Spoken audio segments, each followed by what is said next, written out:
Lendo e meditando o Evangelho como me foi revelado, por Maria Valtorta. Em nome do Pai, do Filho e do Espírito Santo. Amém. Vinde, Espírito Santo, vinde por meio da poderosa intercessão do Imaculado Coração de Maria, vossa amadíssima esposa e nossa mãe. Amém. Ave Maria, cheia de graça, o Senhor é convosco. Bendita sois vós entre as mulheres e bendito o fruto do vosso ventre, Jesus. Santa Maria, Mãe de Deus, rogai por nós, pecadores, agora e na hora de nossa morte. Amém. Vem, divina vontade, nesta ação que estou a fazer e em todas as ações que farei durante este dia. Amém. Fiat. Que alegria retomar esses escritos da Valtorta e adentrando nesse conhecimento que o Senhor vai revelando através dessas visões, dos ensinos que Ele vai fazendo, conhecendo mais explicitamente a sua humanidade, aquilo que Ele fez durante os 3 anos que esteve sobre a terra, pregando o Evangelho, pregando a boa notícia. Claro que essa obra ela contempla também, vai desde o início, desde Maria, desde a concepção de Maria, a sua estada no templo, seu casamento com José, depois a encarnação, a fuga para o Egito e tudo mais. Mas de forma bastante sucinta é que a gente tem essas narrações, porque o principal desse evangelho é, assim como os demais evangelhos que a gente conhece, os 4 evangelhos da Bíblia, é expressar a vida pública de Jesus, o seu ministério. E essa obra da Valtorta, ela contempla a maioria dos volumes, praticamente da metade do primeiro volume até o 9º volume, até o volume 9, é vida pública de Jesus. E depois no volume 10 já vai entrando ali para a parte mais específica da paixão, já os detalhes da paixão, morte, ressurreição e ascensão. Mas a maioria, então, pensa ali que da metade do volume 1 até o volume 9 é tudo o ministério de Jesus. Então, o quanto de informação, o quanto de conhecimento que tem nesses escritos para a gente adentrar, é muito chão que a gente tem pela frente. Então, bora lá continuar. Capítulo 55 do volume 1. Um encargo confiado a Tomé. 27 de outubro de 1944. Esta manhã, voltando de um pesadíssimo sofrimento de muitas horas, enquanto rezo, esperando que chegue o dia, retomo a visão. Digo retomo porque estamos ainda no mesmo ambiente. A cozinha larga e baixa, escura em suas paredes enfumaçadas, mal iluminada pela chama de uma candeia colocada sobre uma mesa rústica, longa e estreita, à qual estão sentadas 8 pessoas. Jesus, os 6 discípulos, mais o dono da casa. 4 de cada lado. Jesus ainda virado sobre o seu braço. Por aqui não há outros assentos, senão bancos, sem espaldar, com 3 pés, como é de costume nas casas de campo. Está falando ainda com Tomé. A mão de Jesus desceu da cabeça de Tomé para o ombro. Jesus diz: Levanta-te, amigo, já jantaste? Não, mestre. Andei poucos minutos com o outro que estava comigo e depois o deixei e voltei atrás, dizendo-lhe que eu queria falar com o leproso curado. Mas eu falei assim porque pensava que ele certamente teria recebido com desdém a ideia de aproximar-se de um impuro. E adivinhei, mas eu estava procurando era a ti, não o leproso. Eu queria dizer-te, toma-me contigo. Andei vagueando por baixo e para cima, para baixo e para cima, pelo olival, até que um jovem me perguntou o que eu estava fazendo. Ele deve ter pensado que eu era alguém mal intencionado. Ele estava junto a uma pilastra no lugar em que começa o sítio. O dono da casa sorri. É o meu filho, explica ele e depois acrescenta. Ele fica de guarda no lagar. Temos nas cavernas sob o lagar ainda quase toda a colheita deste ano. Foi uma colheita muito boa. Deu-nos muito óleo. Nas épocas em que se reúnem grandes multidões, sempre aparecem alguns malandros que saqueiam os lugares sem guarda. Há 8 anos, pela Paraseve, roubaram-nos tudo. Desde então, nos revezamos cada noite para fazermos uma boa guarda. A mãe dele foi levar-lhe a janta. Pois bem, disse-me ele, que queres? E o disse um tom em que para salvar minhas costas das pauladas, expliquei rápido. Estou procurando o mestre que mora aqui. E ele então me respondeu, se é verdade o que está dizendo, vai até minha casa. E me acompanhou até aqui. Foi ele que bateu a porta e só foi embora depois de ter ouvido as minhas primeiras palavras. Moras longe daqui? Estou em um alojamento de outro lado da cidade, perto da porta oriental. Está sozinho? Eu estava com os parentes, mas eles foram à casa de outros parentes no caminho de Belém. Eu fiquei para te procurar, noite e dia, até te encontrar. Jesus sorri e diz, então ninguém te espera? Não, mestre. A estrada é longa, a noite é escura, as patrulhas romanas estão rondando pela cidade. Eu te digo, se queres, fica conosco. Ó, mestre, Tomé está feliz. Arranjai-lhe vós um lugar e dai alguma coisa ao irmão. Do seu Jesus, dá o pedaço de queijo que estava à sua frente. E explica a Tomé. Nós somos pobres e a janta já está quase no fim, mas quem dá tem bom coração. E a João, sentado ao seu lado, ele diz, dá o lugar ao amigo. João se levanta logo e vai sentar-se junto ao canto da mesa, perto do dono da casa. Assenta-te, Tomé, come, e depois diz a todos. Assim fareis sempre amigos pela lei da caridade. O peregrino já está protegido pela lei de Deus, mas agora, em meu nome, mais ainda o deveis amar. Quando alguém vos pedir um pão, um gole de água, um abrigo em nome de Deus, deveis dá-lo neste mesmo nome, e tereis de Deus a recompensa. Isto deveis fazer com todos, também com os inimigos. E esta é a lei nova. Até agora vos tinha sido dito, amai aqueles que vos amam e odiai os inimigos. Eu vos digo, amai também aqueles que vos odeiam. Oh, se soubesseis como sereis amados por Deus se amardes como eu vos digo.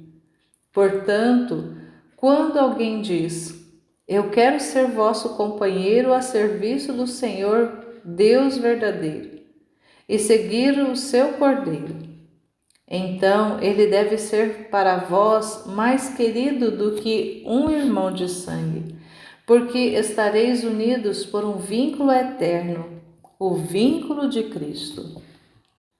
Mas, e se depois chega um que não é sincero e disser, eu quero fazer isto ou aquilo? É fácil, mas nem sempre a palavra corresponde à verdade, diz Pedro um tanto irritado. Não sei o que há, mas ele não está com o seu costumeiro humor jovial. Pedro, escuta, Tu falas com bom senso e com justiça. Mas vê bem, é melhor pecar pela bondade e pela confiança do que pela desconfiança e pelo rigor. Se fizeres um benefício a um indigno, que mal te acontecerá? Nenhum. Mas, ao contrário, o prêmio de Deus estará sempre preparado para ti, enquanto que para ele haverá um desmerecimento por ter traído a tua confiança. Não acontece nenhum mal? Às vezes, quem é indigno não se contenta só com a ingratidão, mas vai além e chega também a prejudicar na estima, nos bens e na própria vida. É verdade, mas isso diminuiria o teu merecimento? Não. Ainda que todos acreditassem nas calúnias, ainda ficasses mais pobre do que Jó. Ainda que ficasses mais pobre do que Jó, ainda que um homem cruel te tirasse a vida, que é o que seria mudado aos olhos de Deus? Nada. Aliás, haveria sim uma mudança, mas para o teu bem. Deus uniria aos méritos de tua bondade os méritos do teu martírio intelectual, financeiro ou físico. Bem, está bem. Então será assim. Pedro não fala mais. Ele está amuado e com a cabeça apoiada na mão. Jesus se volta para Tomé. Amigo, eu te falei antes lá no olival. Quando eu voltar por aqui, se ainda quiseres, serás meu. Agora eu te digo, estás disposto a fazer um favor a Jesus? Sem dúvida. Mas se esse favor exigir de ti um sacrifício, servir a ti não é sacrifício nenhum. Que queres? Eu queria te dizer, mas poderias ter teus negócios, teus afetos. Nada, nada. Eu tenho a ti. Fala. Escuta. Amanhã, com as primeiras horas do dia, o leproso sairá dos sepulcros para encontrar quem vai avisar ao sacerdote. Mas antes disso, tu irás aos sepulcros. É uma caridade. E dirás em alta voz: Ó tu, que ontem foste limpo, vem para fora. Fui mandado a ti por Jesus de Nazaré, o Messias de Israel, aquele que te curou. Faz que o mundo dos mortos e vivos conheça o meu nome e vibre de esperança. E quem a esperança unir à fé, venha a mim para que eu o cure. É a primeira forma de limpeza que eu trago, da ressurreição, da qual eu sou dono. Um dia eu darei uma limpeza bem mais profunda. Um dia os sepulcros selados deixarão escapar os mortos verdadeiros, que aparecerão para se rirem com as órbitas de seus olhos vazios, com as mandíbulas descobertas pelo júbilo longínquo, e entretanto sentido pelos esqueletos dos espíritos liberados do limbo de espera. Eles aparecerão para se unirem diante dessa sua libertação e para vibrarem, sabendo a quem é que a devem. Vai tu, ele virá ao teu encontro. Tu farás o que vai te pedir que faças. O ajudará em tudo, como se fosse teu irmão. E lhe dirás também: quando estiveres completamente purificado, iremos juntos pela estrada do rio, além do Doco e de Efraim. Lá o Mestre Jesus te espera e me espera, para dizer-nos em que é que o devemos servir. Assim farei. E o outro? Quem? O Iscariotes? Sim, mestre. Para ele persiste o meu conselho. Deixa-o decidir por si e por longo tempo. Evita até de encontrá-lo. Estarei junto ao leproso. No vale dos sepulcros só os imundos é que vagueiam, ou os que têm contatos de piedade para com eles. Pedro resmunga alguma coisa. Jesus ouve. Pedro, que tens? Ou estás calado ou resmungas. Pareces descontente. Por quê? Eu estou descontente. Nós somos os primeiros e tu não fazes um milagre para nós.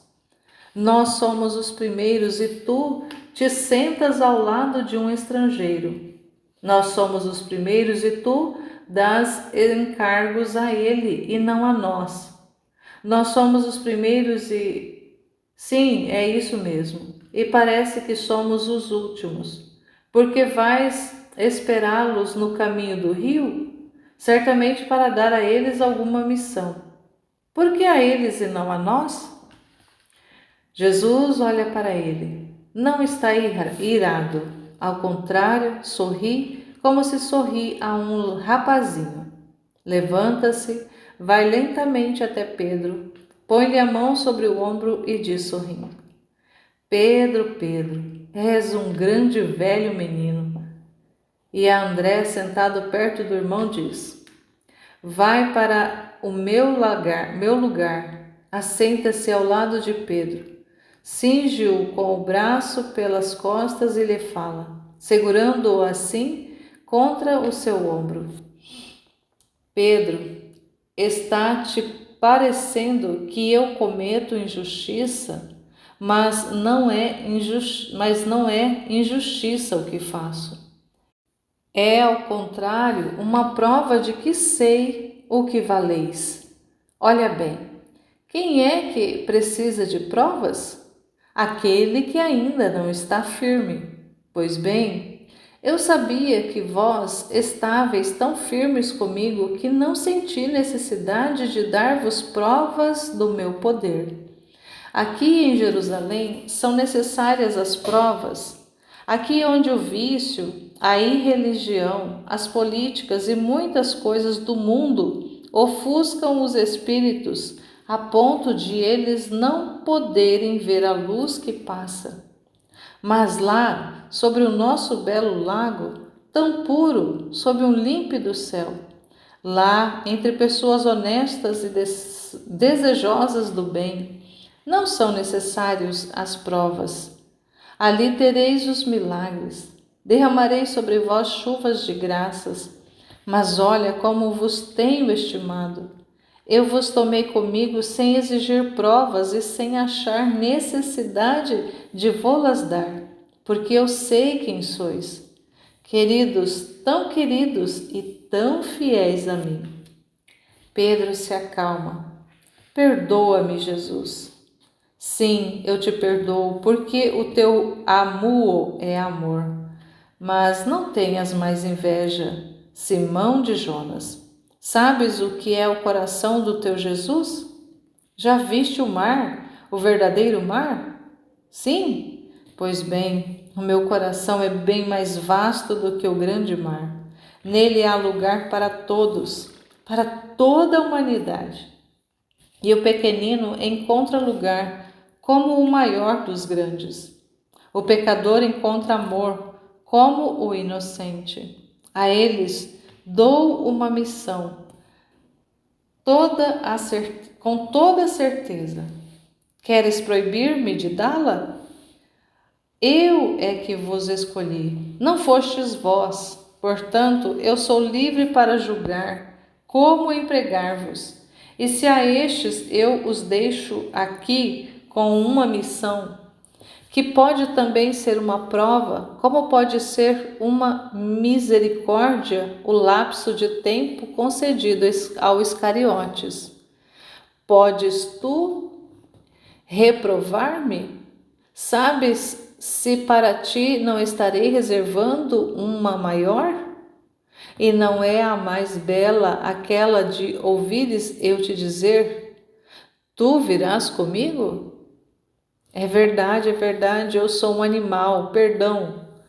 Sim, tens todo o perdão, ó Pedro. Mas eu vos peço a todos, não fiqueis mais discutindo sobre merecimentos e postos. Eu teria podido nascer rei, nasci pobre, em uma estrebaria. Teria podido ser rico, vivi do trabalho e agora da caridade. Contudo, crede-o, amigos, não há ninguém maior aos olhos de Deus do que eu que estou aqui como servo do homem. Servo tu? Nunca. Por quê, Pedro? Porque eu é que serei o teu servo. Ainda que tu me servisses, como uma mãe serve ao seu filhinho, eu vim para servir ao homem. Para ele eu serei o Salvador. Que serviço existe igual a este? Ó Mestre, tu nos explicas tudo, e o que nos parecia escuro, logo se torna claro. Estás contente agora, Pedro? Então deixa-me acabar de falar com Tomé. Estás certo de que reconhecerás o leproso? Lá só ele é que está curado, mas poderia ele já ter partido com a luz das estrelas para encontrar algum viajante solícito. E pode ser que algum outro ansioso para entrar na cidade e ver seus parentes se apresente no lugar dele. Escuta bem como ele é. Eu estava perto dele e no sepulcro e no crepúsculo ainda pude vê-lo bem. Ele é alto e magro, e de cor escura, como um mestiço. Tem os olhos profundos e muito pretos, sob as sobrancelhas brancas, cabelos brancos como linho e bastante encoracolados. Nariz longo, achatado, na ponta com os dois líbios. Lábios grossos, especialmente o inferior, e salientes.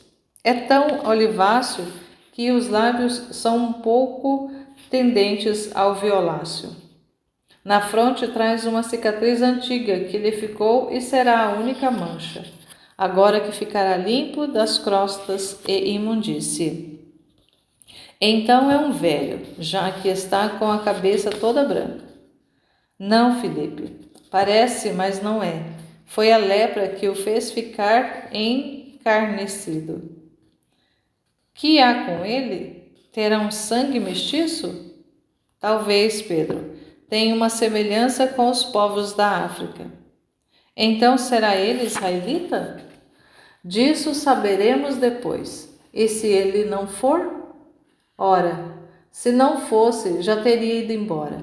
Já é muito ter merecido ser curado.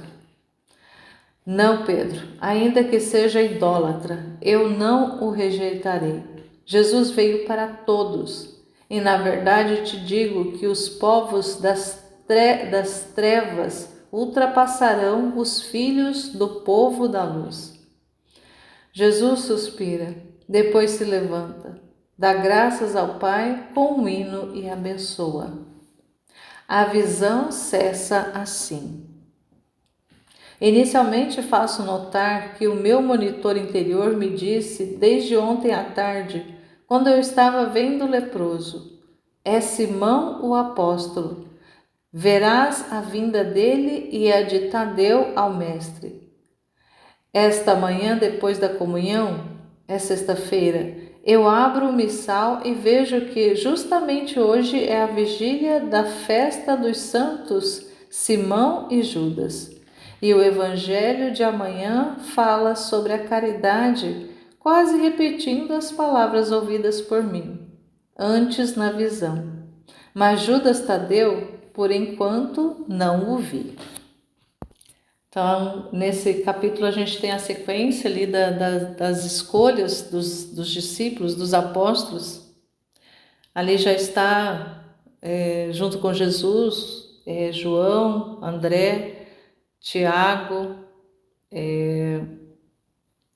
Pedro, o Filipe.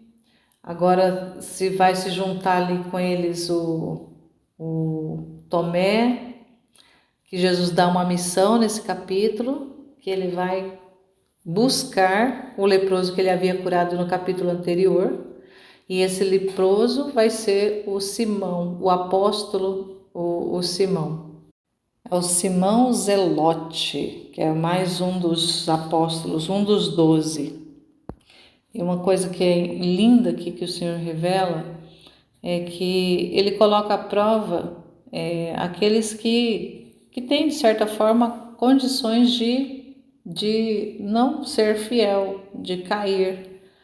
E ali Pedro, com aquele ciúme de eles não terem recebido missão, não terem recebido milagres ainda de Jesus, eram os primeiros que tinham se colocado a serviço dele, eram os primeiros que tinham assumido essa missão de acompanhar, de ser apóstolos, discípulos de Jesus, fica com ciúmes. Aí Jesus vai lá e explica para ele: vocês são os primeiros.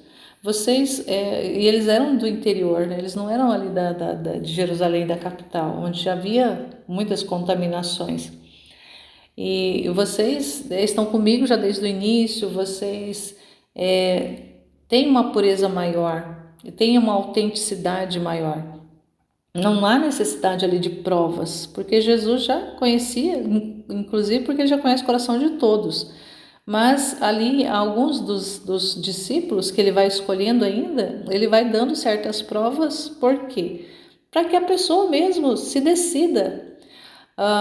E até mesmo no capítulo anterior, onde ele fala para Judas, o Iscariotes lá, quer já seguir ele de imediato, ele pede para ele pensar um pouco mais, ele vai fazer outra viagem, quando ele voltar, para ele ter esse tempo de pensar, porque na verdade o que Jesus queria? É que Judas não o seguisse, porque Jesus sabia quem era Judas.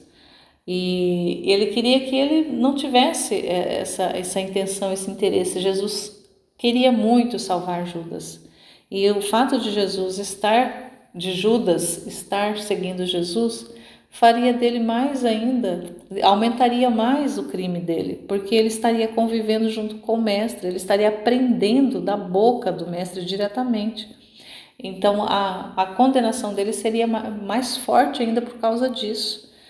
Mas não houve. A gente vai perceber ao longo das narrações que não houve nada que Jesus fizesse, que Jesus falasse, que convenceu Judas Iscariotes a não segui-lo, porque ele tinha esse interesse, era o interesse dele. Algo muito triste que a gente vai constatando ao longo das narrações. E aqui com Tomé. Tomé é aquele que duvidou da ressurreição, aquele aquele que precisou ver para crer. E a gente vai conhecendo ao longo dessas narrações a personalidade de cada um deles, detalhes da vida, do pensamento, das atitudes de cada um. Homens tão diferentes, tão distintos, porém com um desejo de estar seguindo o Mestre, de estar junto com Jesus. E assim também nós devemos ter essa intenção, esse desejo profundo de estar com o Mestre, de aprender diretamente dele. E nesses escritos, no livro do céu, Jesus vem falando diretamente, vem ali pessoalmente ensinando, se revelando, se mostrando, para cada vez mais ir nos atraindo a ele. O capítulo 56, Simão Zelote e Judas Tadeu, unidos na sorte. 28 de outubro de 1944. Sois mesmo belas, ó margens do Jordão, assim como éreis no tempo de Jesus. Eu vos vejo e me deleito na vossa majestade. Paz verde, azulada, suante de águas e frontes com um tom doce como melodia. Estou andando por uma estrada muito longa e também muito bem conservada. Deve ser uma estrada mestra, ou melhor, militar, traçada pelos romanos para convergir as diversas regiões com a capital. Perto dela desliza o Jordão, mas ela não passa exatamente ao longo dele. Está separada do rio por uma zona silvestre, que parece cumprir a finalidade de reforçar as beiras, oferecendo alguma resistência às águas nos tempos da cheia. De outro lado da estrada, os bosques continuam, de modo que a rua parece um túnel natural, sobre o qual se entrelaçam os ramos frondosos. É um lugar bom de descanso para os viajantes nestas regiões de sol ardente. O rio e naturalmente também a rua tem no ponto em que me encontro uma curva lenta, de modo que eu vejo a continuação da margem frondosa, como se fosse uma muralha verde destinada a refrescar um açude de águas tranquilas. Parece quase um lago de um parque senhoril, mas a água não é a água parada de um lago. Ela desliza, se bem que lentamente.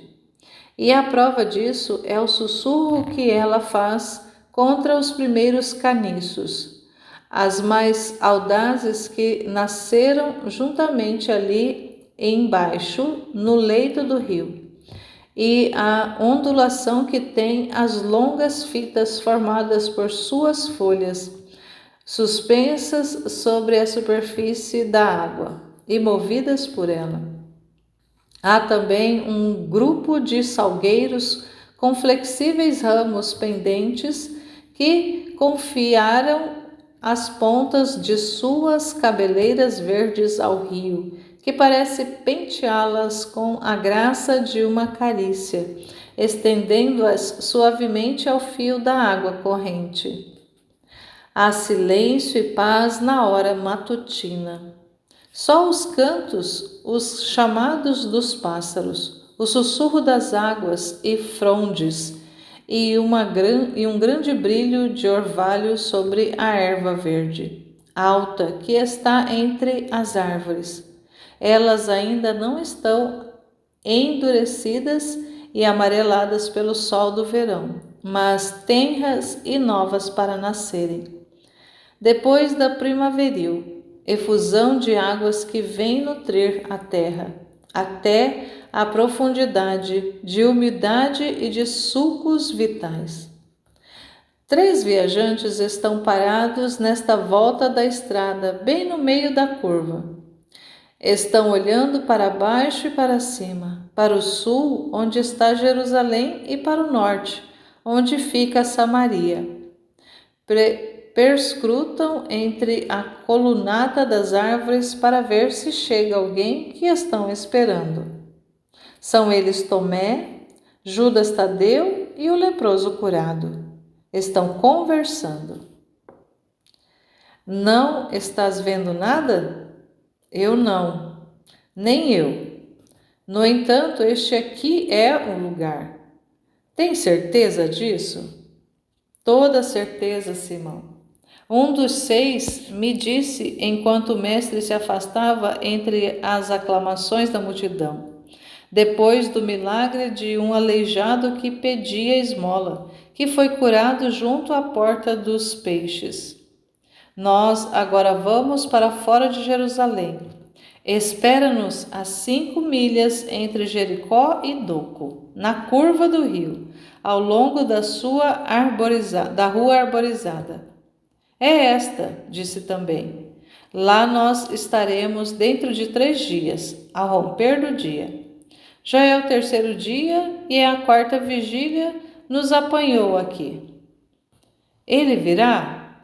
Talvez teria sido melhor segui-lo a partir de Jerusalém. Não podias ainda andar por entre a multidão, Simão. Se meu primo disse que vem até aqui virá. Ele cumpre sempre o que promete. É só esperar. Tu sempre estiveste com ele? Sempre, desde quando ele voltou a Nazaré. Foi para mim um bom companheiro. Sempre estivemos juntos. Somos da mesma idade, sendo eu um pouco mais velho. Além disso, dos meus irmãos, eu era o preferido do pai dele, irmão do meu pai. Também a mãe me queria muito bem. Eu cresci mais com ela do que com a minha mãe.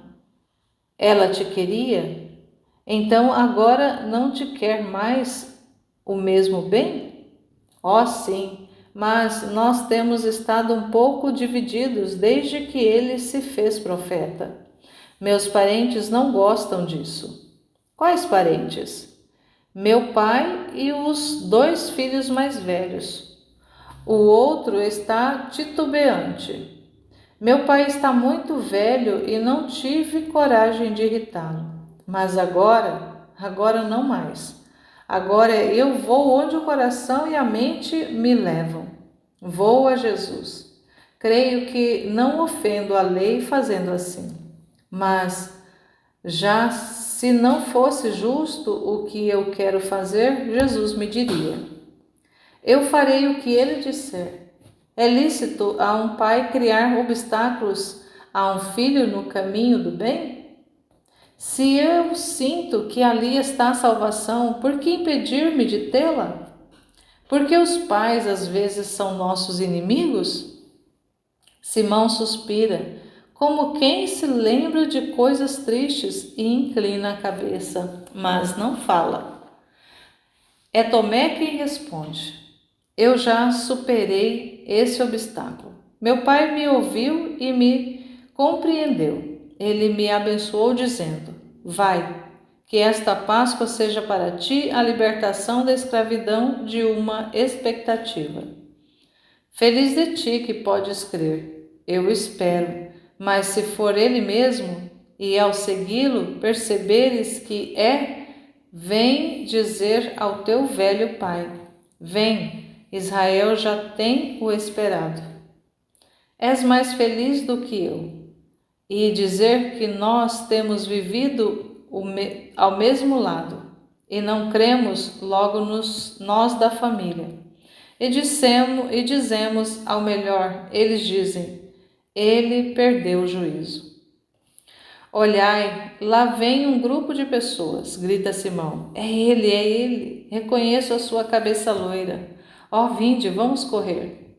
E põe-se a caminhar em passos rápidos para o sul, agora que o alto do arco foi alcançado. As árvores escondem o resto da rua, de modo que os 2 grupos se encontram quase de frente, quando menos esperam. Jesus parece estar subindo do rio, porque está entre as árvores da margem. Mestre, Jesus, Senhor! Os 3 gritos do discípulo, do primo e do curado ressoam cheios de adoração e de festiva acolhida. Paz a vós, eis a bonita, inconfundível voz, cheia, sonora, tranquila, expressiva, clara, viril, doce e incisiva. Tu também estás aqui, meu primo Judas? Eles se abraçam, Judas chora. Por que este pranto? Ó Jesus, eu quero estar contigo. Eu te esperei sempre. Por que não vieste? Judas inclina a cabeça e fica calado. Eles não quiseram. E agora? Jesus, eu não posso obedecer a eles. Eu quero obedecer somente a ti. Mas eu não te dei uma ordem. Não, tu não, mas é a tua missão que nos dá ordem. É aquele que te mandou que fala aqui no meio do meu coração e me diz: vai a ele. É aquela que te gerou e que para mim tem sido uma mestra suave que com seu olhar de pomba me diz, sem fazer uso de palavras: sê de Jesus. Poderei eu não fazer conta daquela voz excelsa que me perfura o coração? Dessa oração da santa que certamente me suplica para o meu bem? Só porque eu sou teu primo por parte de José, não deverei te conhecer por aquilo que és, enquanto o Batista te conheceu aqui nas margens deste rio, ele que nunca te havia visto e te saudou como o Cordeiro de Deus? E eu que cresci junto contigo, eu que procurei tornar-me bom te imitando, eu que me tornei filho da lei pelo merecimento de tua mãe e que dela aprendi, não os 613 preceitos dos rabinos, além da escritura e das orações, porém a alma disso tudo eu não deveria ser capaz de nada? E o teu pai? Meu pai? Não lhe falta pão nem assistência, e depois tu me dás o exemplo. Tu tivestes o pensamento no bem do povo, mais do que no pequeno bem de Maria, e ela está sozinha. Diz-me, tu, meu mestre, não é lícito, talvez, sem faltar com respeito, dizer a um pai: Pai, eu te amo, mas acima de ti está Deus, e a ele eu sigo? Judas, meu parente e amigo, eu te digo, tu estás bem adiantado no caminho da luz. Vem, é lícito falar ao Pai assim, quando é Deus que chama. Não há nada acima de Deus. Até as leis do sangue cessam, ou seja, sublimam-se, porque com as nossas lágrimas damos aos pais, às mães, uma ajuda muito maior e por coisas mais eternas do que a jornada do mundo. Conosco os conduzimos para o céu e pelo mesmo caminho do sacrifício dos afetos os levamos para Deus. Portanto, fica, Judas, eu te esperei e estou feliz por rever-te, amigo da minha vida nazarena. Judas está comovido. Jesus se volta para Tomé. Obedeceste fielmente, é a primeira virtude do discípulo. Eu vim para ser-te fiel, e o serás, eu te digo. Vê, tu que estás envergonhado na sombra, não temas. Meu Senhor, o ex-leproso está aos pés de Jesus. Levanta-te, qual é teu nome? Simão. Qual a tua família? Senhor, era poderosa, eu também era poderoso, mas o ódio de seitas e erros da juventude estragaram o seu poder. Meu pai, devo falar contra ele que me custou lágrimas, e não para o céu. Tu o vês, já vistes que presente ele me deu. Era leproso? Não, não era leproso como eu, também não, mas era doente de uma enfermidade de outro nome, que nós de Israel costumamos pôr junto com outros diversos tipos de lepra. Ele, naquele tempo, a sua casta ainda triunfante, e ele viveu e morreu prestigiado em sua casa. Eu, se tu não me tivesses salvado, iria morrer nos sepulcros. Tu és sozinho? Sozinho. Eu tenho um servo fiel que cuida de tudo o que me resta. Mandei já um aviso a ele. E tua mãe? Ela morreu. O homem parece embaraçado. Jesus o observa atentamente. Simão, tu me disseste, que devo fazer por ti? E agora eu te respondo, segue-me. Imediatamente, Senhor. Mas deixa que eu te diga uma coisa. Eu era chamado Zelote pela casta e cananeu por minha mãe. Tu vês, eu sou escuro. Em mim eu tenho sangue de escravo. Mas meu pai não tinha filhos de sua mulher e me teve de uma escrava. A mulher dele, boa mulher, me criou como filho e cuidou de mim em minhas muitas doenças até morrer. Aos olhos de Deus não há escravos ou libertos. Aos seus olhos só há uma escravidão, a do pecado. E eu vim para removê-la. Eu vos chamo a todos, porque o reino é de todos. Tens cultura? Tenho. Eu tinha também o meu lugar entre os grandes. Isso enquanto o meu mal ficou escondido sob as roupas. Mas quando subiu ao rosto, meus inimigos aproveitaram-se de meu mal para me confinarem entre os mortos. No entanto, como disse um médico de Cesareia, romano, a quem eu fui consultar, a minha não era verdadeira lepra, mas uma impingem hereditária, pelo que bastava que eu não procriasse para não propagá-la. Posso eu não maldizer meu pai? Deves não maldizê-lo. Ele te fez todos os males. Ó sim, dilapidador dos bens, vicioso, cruel, sem coração nem afeto. Ele me negou a saúde, as carícias, a paz, me carimbou com um nome de desprezo e com uma doença que é uma marca de opróbrio. De tudo ele se fez dono, também do futuro do seu filho. Tudo ele me tirou, até a alegria de ser pai.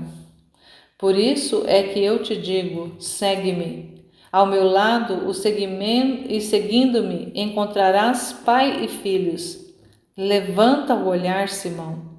Lá o verdadeiro pai te está sorrindo. Olha pelos espaços da terra, pelos continentes, pelas regiões. Há neles filhos e filhas, filhos de almas para os sem filhos. Então estão à tua espera e à espera de muitos outros como tu. Sob o meu sinal não há mais abandonos. No meu sinal não há mais solidões nem diferenças. É um sinal de amor, e amor dá. Vem, Simão, que não tivestes filhos. Vem, Judas, que deixas teu pai por amor de mim. Eu vos uno na sorte. Ele está com os dois junto a si. Tem as mãos sobre os seus ombros, como quem toma posse, como para impor um jugo comum. Depois diz: eu vos uno, mas agora vos separo. Tu, Simão, ficarás aqui com Tomé e prepararás com ele os caminhos da minha volta. Daqui a não muito tempo eu voltarei e quero que os povos me esperem. Dizei aos doentes, e tu o podes dizer, que vai chegar aquele que cura. Dizei aos povos que esperam, que o Messias está entre o seu povo. Dizei aos pecadores que já há quem perdoa, a fim de dar a força para subir. Mas seremos capazes disso? Sim, basta que faleis assim. Ele já chegou, ele vos está chamando, ele vos espera, ele vem trazer-vos a graça. Ficai aqui prontos para vê-lo. E às palavras acrescentai a narração do que já sabeis. E tu, Judas, meu primo, vem comigo e com estes, mas tu ficarás em Nazaré. Por que, Jesus? Porque deves preparar-me o caminho em minha pátria. Achas que é uma missão pequena? Na verdade, não há nenhuma outra mais grave. Jesus suspira. E eu conseguirei? Sim e não, mas isso será suficiente para justificar-nos. Justificar-nos de quê? E junto a quem? Junto a Deus, junto à pátria, junto à família. Não poderão censurar-nos, porque temos oferecido o bem. E se a pátria e a família desprezarem o que fazemos, não teremos culpa de sua perdição. E nós? Vós, Pedro, vós voltareis às redes. Por quê? Porque eu vos instruirei lentamente e virei buscar-vos quando vos achar preparados. Mas te veremos então? Com certeza, eu virei a vós frequentemente e vos farei chamar quando eu estiver em Cafarnaum. Agora saudai-vos, amigos, e vamos. Eu vos abençoo a vós que ficais, minha paz esteja convosco. E termina a visão. Mais uma visão de que a gente até então não tinha conhecimento desses diálogos, dessas conversas, desse relacionamento, das informações da vida, dos particulares de cada um dos discípulos. Aqui a gente tem na pessoa de Judas Tadeu, que é primo de Jesus,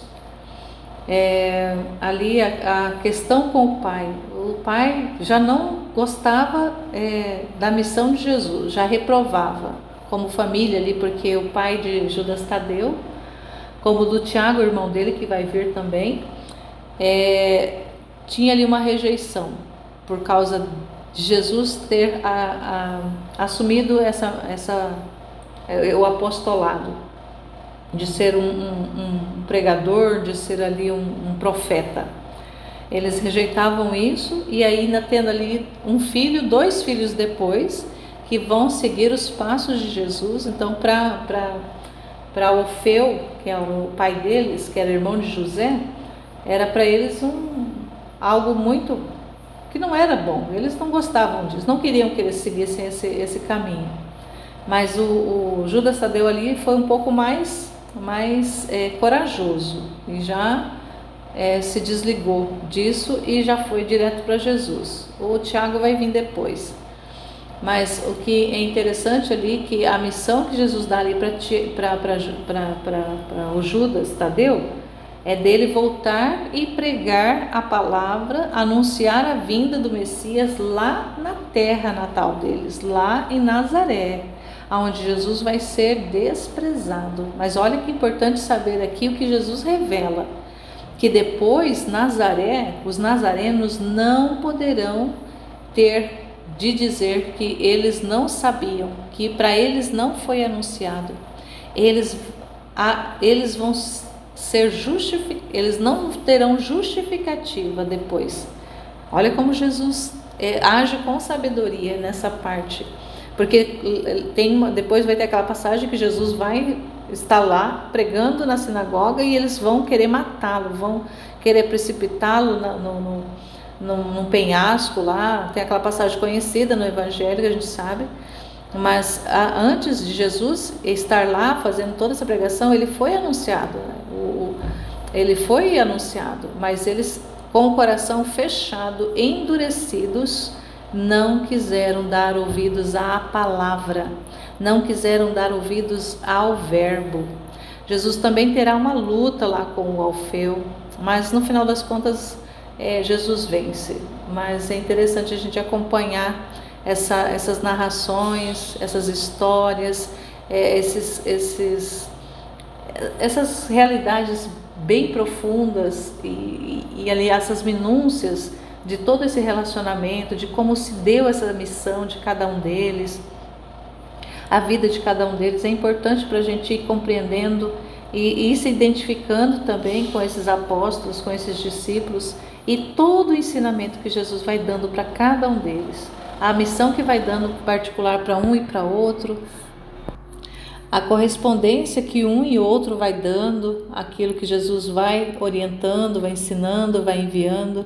E assim a gente também vai tomando na nossa vida esses ensinamentos. Importantíssimo a gente ter isso presente, de tomar para nós os ensinamentos que o Senhor vai dando ali para aqueles homens, para aquelas mulheres, para aquele povo, e assumindo isso na nossa vida. Isso é importante, isso é maravilhoso, isso é extraordinário. Tocar nessas obras, tocar nesses conhecimentos é um presente de Deus para o nosso tempo, é um presente maravilhoso do Senhor, é uma bondade, é um amor que ultrapassa tudo o nosso entendimento, ultrapassa tudo que a gente possa supor de bondade de Deus. É uma bondade tão grande que Deus está tendo com a gente, né, na nossa geração, de nos apresentar esses escritos, de nos trazer essas revelações particulares, de nos fazer adentrar num conhecimento que é detalhado daquilo que a gente já tinha uma certa conhecimento, mas tão superficial do que tem até então revelado. A gente salienta mais uma vez que não são revelações novas, porque a gente é doutrina nossa que a revelação se encerrou com o último apóstolo, se encerrou em João, no Evangelho, lá no Apocalipse também, a revelação se encerra ali na Bíblia, mas não são novas revelações, são informações novas das revelações que a gente já tem, são conhecimentos de detalhes dessas revelações, são aprofundamentos, são uma visão mais ampliada. Então, nesses escritos, a gente vai ampliando a nossa mente, vai abrindo nosso coração para uma compreensão maior daquilo que já está posto. Não veio nada de novo, não é, mas para ampliar a nossa visão, a nossa compreensão, abrindo a nossa inteligência e o nosso coração para conhecer mais, para aprender mais e para amar mais. Então, um amor enorme, um amor grandioso, um amor infinito de Deus para conosco, para nos conduzir também a um amor grandioso para com Ele, para com os nossos, para com os irmãos, para com todas as almas. Então, louvado seja, Senhor, bendito seja por esses escritos, por essas revelações particulares, por esse amor transbordante do Senhor por nossas almas, por cada um de nós, por chegar até nós esse conhecimento, por ir ali movendo a nossa inteligência, movendo a nossa vontade para aderir mais e mais, dia a dia, ao seu projeto de amor, ao projeto dessa divina vontade que quer reinar nos nossos corações, quer reinar na nossa vida, mas que passa pelo conhecimento, passa pela adesão consciente de cada um de nós. Não é diferente disso, não é automático, não é mágico, é consciente, é vida mesmo, é vida vivida, vida experimentada, vida de verdade. Essa é a vida verdadeira que o Senhor quer para cada um de nós. Louvado seja nosso Senhor Jesus Cristo e sua Mãe Maria Santíssima, para sempre sejam louvados. Estivemos e permaneceremos unidos no nome desse Deus Todo-Poderoso, que é Pai, Filho e Espírito Santo. Amém. Jesus, eu confio em vós. Amém. Fiat.